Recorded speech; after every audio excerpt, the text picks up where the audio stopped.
আলহামদুলিল্লাহ, মাশাআল্লাহ, জাযাকাল্লাহ। আমরা খুবই গুরুত্বপূর্ণ কিছু আলোচনা শুনছিলাম।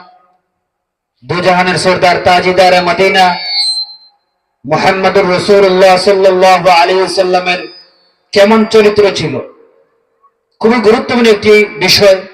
আসলে আমাদের আলোচকবৃন্দ যারা আছেন সকলেই যোগ্যতা সম্পন্ন, সকলকে 1 ঘন্টা 2 ঘন্টা সময় দেওয়ার প্রয়োজন ছিল, কিন্তু আমাদের আজকের এই মাহফিলে অনেক অতিথি বৃন্দরা আছেন, এজন্য আমরা সকলকে অল্প অল্প কিছু সময় দিচ্ছি। আপনাদের কাছে আমরা ক্ষমা চাচ্ছি যে আপনাদেরকে পূর্ণাঙ্গ সময় দিতে পারতেছি না, এজন্য আমরা আন্তরিকভাবে দুঃখিত।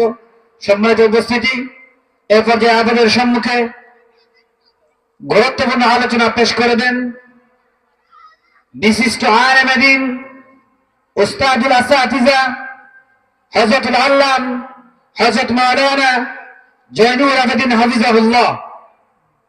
হযরতুল আল্লাম হযরত মাওলানা জয়নুল আবেদিন হাফিজাহুল্লাহ হুজুরকে তার গুরুত্বপূর্ণ আলোচনা পেশ করার জন্য আহলে মাহফিলের পক্ষ থেকে সবিনয় অনুরোধ করছি। ফালিয়াতাফাদ্দাল মাশকুরা।